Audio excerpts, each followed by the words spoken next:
Ito ang balita ngayon. Trending at pinag-uusapan ngayon sa social media ang di umano'y balitang. Ito ang balitang dapat malaman ng taong bayan na pilit tinatago at pilit ayaw di umanong ipalabas ng mga bayarang media sa palasyo, kamara at senado sa publiko. Pero bago ang lahat, kung bago ka pa lamang sa channel na ito at nais mong manatiling updated sa mga maiinit na balitang politika, huwag kalimutang mag-like, mag-subscribe at i-click ang notification bell para hindi ka mahuli sa bawat bagong video na aming inilalabas. At ito na nga mga kababayan. May tinanong ako, pwede ba sila makompel bumalik? Yes, for purposes of quorum. Supported yan ng rules of the Senate. Exactly, attorney, yun nga ang ayaw Sergeant nila. at Arms, pwede. Quorum eh. In fact, I will go further Kung ginagamit mo palagi yon, para sa akin, disorderly conduct yun Yes. Pwede ka dalhin sa ethics committee. Pwede na nilang gawin ng gawin yan. Halimbawa, mabaliktad. Yung makuha ulit nila yung leadership. So yung minority na bago, pwede mag-walkout na lang na mag-walkout pag may mga hindi sila na pagkakaintindihan. Hindi maganda tingnan. Diba? Pero Lalo na yan, pag malicious Halimbawa, ayaw mo na ng quorum, gusto mo na lumabas. Doon lang kayo. Doon lang kayo sa hallway.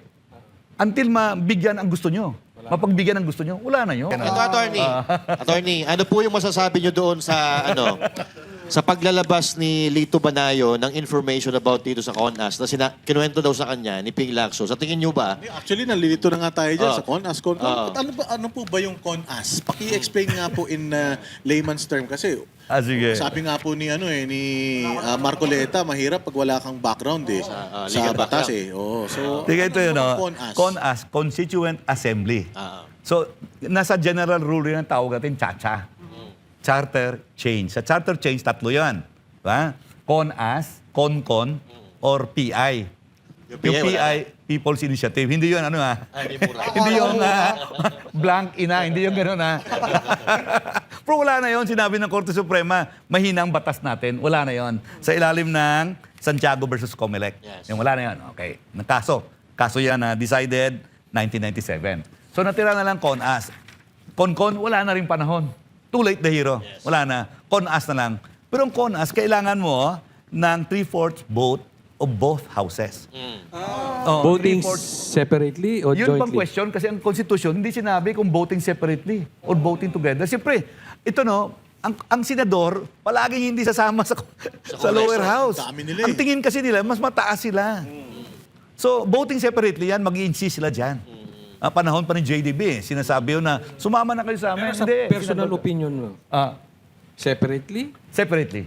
Kasi ibang senado Pero sa tingin nyo, kung halimbawa, yung majority, yung team ni Tito Soto, sa tingin nyo po ba papayag sila na mag-vote ng parang magkasama? Jointly? O jointly? Hindi. Oo. Ang mga senadores ay hindi papayag na kasama mo yung congressman.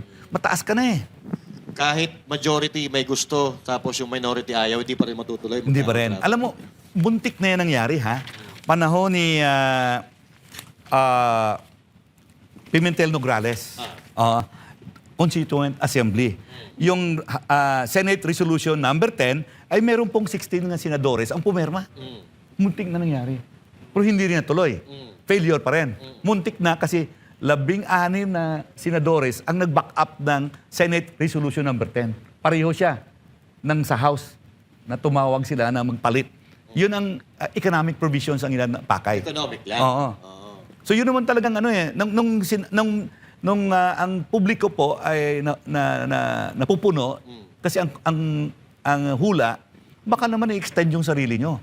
Nagkaroon naman talaga na term extension sa umpisa Meron. Oo, so nilihis nila, hindi economic provisions na lang. The problem is, pag inopen mo ang Constitution, open everything. Yes. Pero, Hindi mo mapigilan. ito po, kung halimbawa nagkaroon ng CONAS, ito bang mga kasalukuyan ng mga politiko natin, o pwede, senador, congressman, kasama ba sila sa may extend o yung susunod pa na Congress? Well, ang narinig kong offer daw, i-extend sila O pwede po ba yun kung pag-uusapan natin yung Hindi, batas? kailangan i-amend mo muna bago mo extend.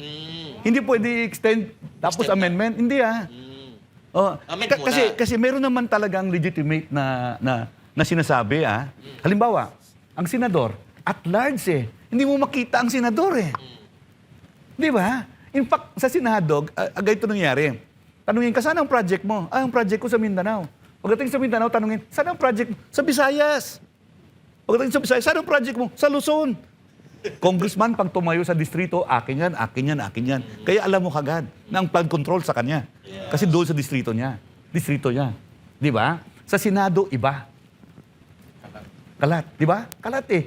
So, ako in fact ako, supportive ako sa idea na dapat ang senador elected by regions. Para may loyalty. Yes. Walang loyalty. Akala ko kaya hindi nyo makita yung senador nag-walk out. Pabor kayo doon sa ano? Sa attorney? walkout? Hindi. Yung walkout. Yung nag-walkout. Yung mga nag-walkout, sana nga wag na mag-walk-in eh. Okay rin naman. Hindi, ganito May tinanong ako, pwede ba sila makompel bumalik? Yes, for purposes of quorum. Supported yan ng rules of the Senate. Exactly, attorney. Yun nga ang ayaw Sergeant nila. at Arms, pwede. Quorum eh. In fact, I will go further Kung ginagamit mo palagi yon, para sa akin, disorderly conduct yun Yes. Pwede ka dalhin sa ethics committee. Pwede na nilang gawin ng gawin yan. Halimbawa, mabaliktad. Yung makuha ulit nila yung leadership. So yung minority na bago, pwede rin mag-walkout na lang na mag-walkout pag may mga hindi sila na pagkakaintindihan. Hindi maganda tingnan. Diba? Pero Lalo na yan, pag malicious Halimbawa, ayaw mo na ng quorum, gusto mo na nulabas. Doon lang kayo. Doon lang kayo sa hallway. Until mabigyan ang gusto nyo. Mapagbigyan ang gusto nyo, wala na yon. ito ang tanong, attorney. Sabi mo, may basbas ang Malacanang sa speaker. Pero sa Senate, meron din ba? Kasi parang lumalabas ngayon, ang basbas nasa minority. Alam mo, ang napupuna mo, yun din ang napupuna ko na ang minority, pro-BBM. Kasi wala pang kandidato kung sino Pero yung majority, pro-Sara. Hindi ko rin maiwasan na ganun ang isipin Di ba? Well, ang sinasabi nila, wala daw din changes ang leadership ng Senate nang walang kumpas ng Malacanang. Sabi nga rin nila, this is the first time na nagkaroon ng Senate leadership change nang walang kumpas ng Malacanang. Kaya ginaganito yung Senado ngayon, ginugulo. So, hindi ba Martin 11 to o BBM 11? Itbulaga, 11 yan. Kasi yung BBM na Kasi wala na si Martin Yes. Wala na Tapos na yung panahon ni Martin. Hindi ako naniniwala na si Martin ay magiging speaker pa uli. In fact, naniniwala ako na ang Tingog matatalo as a party list kasi wala na siya Eto, attorney, yung panggigipit ng ombudsman sa mga senador, lalo dito sa majority. Sa tingin niyo po ba ito ay basbasarado ng Politika ba Malacanang? talaga ito? Oh. Oo. Alam mo, iba yun Ito ang tingin ko From a lawyer's point of view. Depende sa merito ng kaso. Pero ang sinasabi ko lang, so maraming involved, bakit mo piliin? Di ba? Kasi may merito Kung kumpleto ang kaso mo, meritorious ang nahawakan mo, go ahead, file it. Di ba? Let the axe fall where it may. Tama? Kasi kung nagnakaw ka naman talaga, maski dito kang panig, it does not make you innocent. Tama ko? Pero attorney, yung timing daw kasi ang problema Yung dyan. nagpa-file ng kaso. Oo. Yung nagpa-file ng kaso appointed ng presidente, tapos napakarami pang reklamo sa kanya, paano siya naging ombudsman, napakarami niyang kaso. So, Questionable alam niyo pa. yun, yung parang yung tiwala ng tao. May procedure kasi, sir Yun ang sinunod ng procedure So wala tayong magawa Unless pupuritin na naman natin ang konstitusyon, para kayo ko doon. Di ba? Posible naman kasi, attorney, na nasa majority lang yung may mga paglabag. Sa minority, malilinis. Tapos, ang ano pa dito, yung minority, kamping-kampi. At alam naman din natin na pro-BBM. Kaya kailangan magsimula na talaga ulit yung Blue Ribbon Committee, yung talagang investigasyon na walang Ganito ang procedure. iilagan. May case build-up yan Kung aling mauna, yun ang unang i-file. I hope ganun pa rin ang procedure sa loob niyan.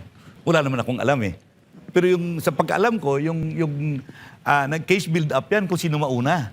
Kung ripe na ang kaso i-file, file na yan Kaya pala sabi ni Ombudsman, hinog na yung kaso ikakaso kay Jinggoy, tsaka kay Joel Villanueva. Pero yung kay Martin Romualdez, hindi pa. Baka nauna. Ang matindi pa nga niyan, mas nauna pa kaming kasuhan kaysa kay Romualdez. Correct.